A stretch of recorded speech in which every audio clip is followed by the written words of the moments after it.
the Russian army has been given a peacekeeping mission, so-called, in East Ukraine. What to expect now? During the last 48 hours, many videos have appeared showing these troops. Now, if we stop this and look, you'll see that all the vehicles have a large Z applied in white paint. That's a recognition symbol for soldiers who may soon enter combat against an enemy equipped with similar vehicles. How far will they go? The Russian army has moved a big proportion of its combat power, 70% according to some estimates, to the area around Ukraine, about 125 battalion tactical groups, up to 1,000 soldiers in each of those, plus supporting elements, taking them to around 175,000 soldiers. They're commanded by half a dozen higher headquarters in Crimea, bordering the separatist-held Donbass there, and just north, where a key concentration from the 1st Tank Army is centred, including those tanks we saw at the start, to Belarus. Russia now has many military options. It could send troops into breakaway Donetsk and Luhansk, as tonight's announcements suggest, or go further to batter the Ukrainian army. It could push beyond, and current dispositions suggest a double envelopment. Those two arms you see there from Crimea and the Belgorod area might be used to cut off much of eastern Ukraine. At the highest end of escalation would be the type of plan revealed by the UK Ministry of Defence last Friday, suggesting a drive to Kiev and indeed taking the whole of eastern Ukraine. Now, experts in Kiev doubt this. They feel that Russia's forces may be big, but there just aren't enough to occupy such a huge area or surround their capital, a city of 5 million. As for the trigger for this military action, President Putin hosted a public meeting of his Security Council today. There, he sounded the death knell for the Minsk Accords, the long-stalled peace process between Ukraine and the Russian separatists. And he delivered this a few hours later in a TV address. Видим, что правящая в Киеве верхушка постоянно и публично заявляет о нежелании выполнять Минский комплекс мер по урегулированию конфликта. Не заинтересована в мирном решении. Напротив, пытается вновь организовать на Донбассе блицкриг, как это уже было в 2014 и 2015 годах. Чем закончились тогда эти авантюры, мы помним. Well, what about the trigger for military intervention? There have been incidents in the Russian separatist areas that seem to be the very provocations that Western leaders warned about, from the alleged shelling of a border post in Russia. Ukraine says none of its artillery was within range, to this apparently graphic footage which claimed to show a man who'd lost his leg in Ukrainian shelling, but who some observers have pointed out appears to already have a fixing for a prosthesis. Extraordinary goings-on then as Russia tries to shape public opinion for action. So how will President Putin's speech be regarded by its audience in Russia? Earlier I spoke to Andrei Kortunov, Director General of the Russian International Affairs Council. Over a fragile internet connection, our apologies for that, I asked him whether tonight's speech was effectively a declaration of war. Well, I wouldn't be that confident about that. And it's now up to the West to decide whether business as usual is still an option after this diplomatic recognition of the two breakaway republics in East Ukraine. What would you say, listening to that speech, is his state of mind? Well, first of all, I think that it is very personal. You know, he has some very strong personal feelings towards Ukraine. Clearly, it is disappointment. There is a lot of resentment there. And I think that he tries very hard to justify the decision that he has just made. It's not easy, but he tries to be as convincing as he possibly can. This speech was addressed primarily to the domestic audience.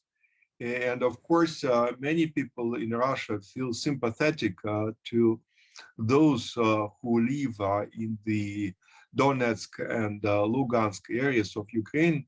The general perception is that life is really hard for these people. They have to exist in the situation of permanent instability. So I think that if the decision made by Putin can bring more order and more peace to the region, this is something that the Russian public would definitely support. Though, of course, the Russian public is also concerned about the repercussions of this decision, namely about more Western sanctions, and the people are thinking about how these sanctions might affect their day-to-day lives. Andrei, you said before that the measure was intended to bring peace to those areas of East Ukraine, but it did seem that President Putin, by talking, for example, of a Ukrainian desire to get nuclear weapons sooner or later, and that they were holding a knife to the throat of Russia, was using a language that could justify going all the way to Kiev. I mean, to change the government there. Well, I can only hope that it will not happen, because it is relatively easy to put the Donetsk and Lugansk areas under control. The population there is predominantly pro-Russian. The leadership, of course, expects Russia to get involved. But if you move to Ukraine proper, if you move in the direction of Kiev or Kharkiv or West Ukraine, definitely you're likely to meet a lot of resistance. You cannot occupy all the country. Russia is not in a position to do that. Ukraine is relatively big by European standards. It's more than 40 million people. How can you possibly control such a country if it is not ready to accept your rule? So I frankly doubt very much that a large-scale military operation of Russia in Ukraine makes any sense.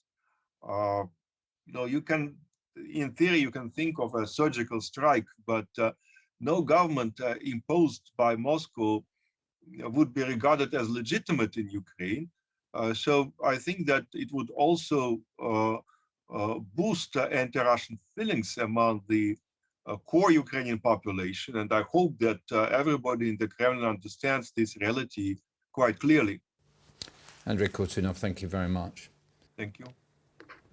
So what now from both the West and Ukraine? Well, joining us in the studio are Congressman Adam Smith, Chairman of the US House of Representatives Armed Services Committee, welcome, and Ukraine's ambassador to the UK, Vadim Prystaiko, who's just been on a teleconference with President Zelensky and Boris Johnson. I know you can't give us an exact readout of what was said, but what is President Zelensky's mood after this speech from Vladimir Putin tonight? We just had a National Security and Defense Council. It's still ongoing. We just had a break and had a chance to talk to President Biden, both, and Prime Minister Johnson.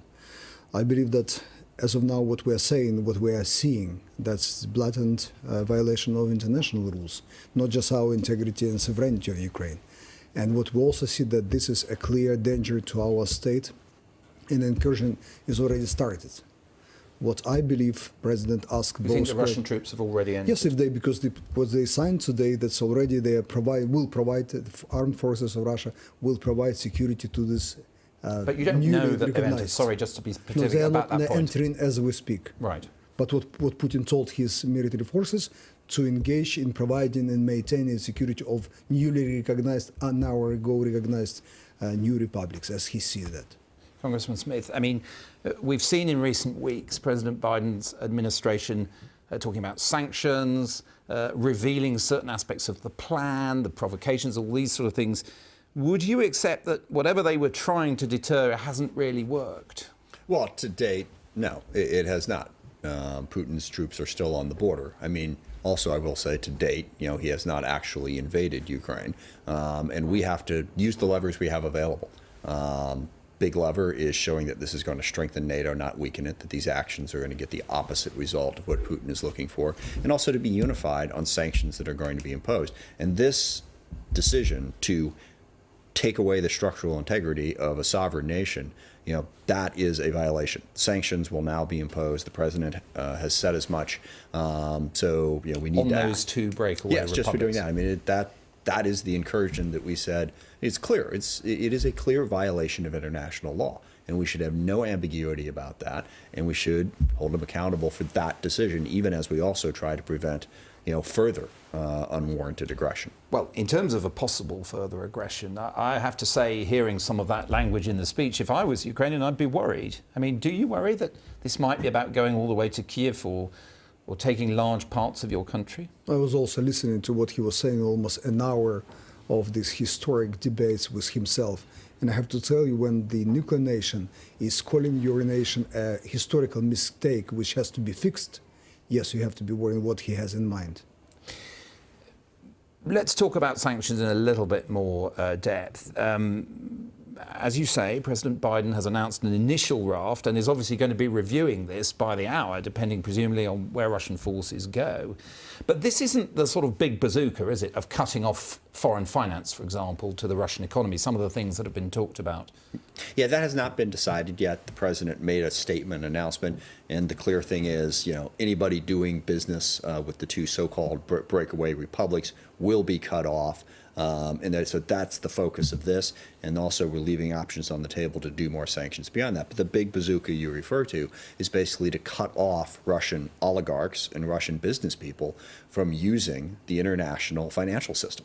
And between the U.S. and Great Britain, we have the power to do that, and we are prepared to do that. And if the Russian forces do enter, we don't absolutely know that they've gone into those self-declared republics, but if they do go in, do you think the US will continue to supply the kind of advanced weapons, the Javelin anti-tank missiles, the Stinger anti-aircraft missiles that they've done in recent weeks? Will they feed Ukrainian resistance to such a move? Yes, absolutely. And we have to have a robust discussion, not just in the US. Remember, this is our allies. Obviously, this is working with the Ukrainian government. What weaponry they need, how quickly can we get it to them? Yes, we need to provide more weapons to help Ukraine defend itself. And in those terms, I mean, we know the UK Prime Minister is going to chair a meeting of the Emergency Committee tomorrow. What would be on your list as Ukrainians in terms of what the UK could do? Already done a fair bit, but to help more. Yes, you did, and the United States did. We have covered more or less the immediate threat of a tank incursion. We have now enough rockets to cover all the tanks which can cross our border. We have some troubles with sea and air. That's where our efforts are concentrating right now. Do you think, when you hear some of the language that President Putin was using, I mean, obviously a deep-held set of grievances there, quite an emotional language, holding a knife to the throat of Russia. Does his state of mind cause you concern? Yes, absolutely. There's been a lot written about it. He's been very isolated for the last 2 years. And the parade of having all these people come up and now let us hear what you think, which is basically, now please tell people what I told you to think. He does not seem to be getting any sort of advice other than what he wants to hear. And yes, it is very concerning that he has isolated himself in that way. The cost of doing this to Russia is going to be enormous. Just about every commentator, in fact, I heard, we met with Prime Minister Johnson earlier today with the Speaker of the House, and we were even talking about, why would Putin do this given the obvious downside for Russia? And I think you hit upon the answer. He's not getting good advice. He has isolated himself. One of the things that President Biden, in common with President Obama and President Bush, have tried to do is refocus on Asia. To what extent does this drag the US back into Europe in a major way and, in a sense, guarantee something President Putin would like to be rid of, a continued substantial military presence in Europe? Well, I think there's always been a bit of a misunderstanding about the whole pivot to Asia. The point was that when then President Obama was the first one to sort of announce that, we hadn't been paying enough attention to Asia. But I can tell you, as the chairman of the Armed Services Committee, I've joked that we ought to have a mnemonic for China, Russia, Iran, North Korea, transnational terrorist threats. Okay? And you can rank them however you want to rank them. They're all on the list. They are all national security concerns. And Russia has never not been a national security concern in the last 10 years. So they're very much on the list, and we are not moving away from that. You saw that at the Munich Security Conference. The unity of the NATO partners and of the U.S.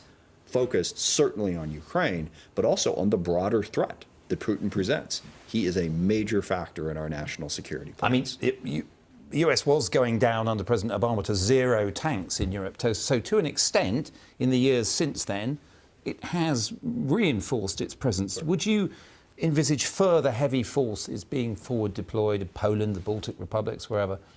Absolutely. As you know, I mean, President Putin's comments in 2007, which were the first indication that all of our... Look, we tried to work with Russia, not to subjugate them, but to integrate them into the world. Okay, we provided a lot of support. Putin chose a different path. And as he's continued down that path, we, our NATO partners, everyone has recognized with a growing threat requires a growing response. Vadim Prystaiko, can I ask you, you are also a former foreign minister of Ukraine, so I'm sure that diplomacy is in your DNA, as it were, but do you think everything that President Macron, Chancellor Scholz have been trying to do over recent weeks has been well judged? Some people say they've been played, that they've tried to put the Ukrainian government under a lot of pressure. We have full respect to what the both nations are doing, and not just now. They've been doing it all the almost 8 years, trying to resolve this issue, trying to, invest so much political capital of their own, a previous president, previous chancellor, so they did a fair share of what could be done. The result is what we see right now. What we try So it was all the futile? at the end of the day, yes, they're still doing what they just killed Minsk agreement, which both nations brokered for us and with us. Now it's dead. All this normative format, all the meetings of the leaders in the Paris last one is dead. It's not for nothing. OK, so for viewers unfamiliar, this was a process started in 2014. The Germans and the French were co-guarantors of it. I mean, where do you see peacemaking go? I mean, clearly there's going to be some very difficult weeks ahead, but in the end, there's presumably going to have to be some sort of forum for reconciling people in eastern Ukraine with the rest of the country, or not, do you think? Is that moment over? No, I don't think that moment is over. I think it's very difficult. And the language that has been used is, if we're really going to get Putin to stop, what's the off-ramp? What is the credible way that we can uphold the integrity? Telling other nations what they can and cannot do is a non-starter. We can't accede to his notion of going back to the mid-90s. But is there an off-ramp?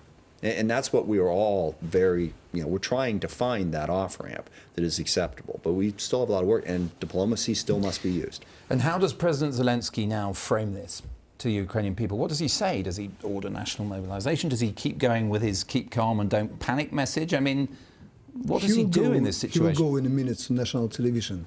I understand as soon as National Security Council is over this sitting, he will go and talk to nations. What we already done, we try to reach out to those people in these separate republics, telling them, please come back home. Is it still time before Russian troops will be on this part in this area? Please come. We'll try to leave and try to find a way, as the congressman just said. And Congressman, in terms of the big picture, I mean, where this leaves us, the kind of message that what we think is now underway might give to the American public. I mean, what do you think of the fact that the person in charge of an arsenal of 6,000 nuclear weapons is, as you yourself said, isolated, cut off from good advice? I mean, how much should that worry the American public? Well, it should worry the American public a lot. And, I'm chairman of the Armed Services Committee, but I also represent 740,000 constituents. And you will typically hear people say, they're focused on kitchen table issues, on getting out of COVID, on, dealing with crime, on getting the economy going. I also have a very large Ukrainian population in my district as well. So they're very focused on this. But I think America is very focused on it because of that threat. We can't walk away from it, because not only is Russia a threat, the idea that you can do this opens it up to other autocrats, to Iran, to China. This is something that's important to the entire world, not just Ukraine.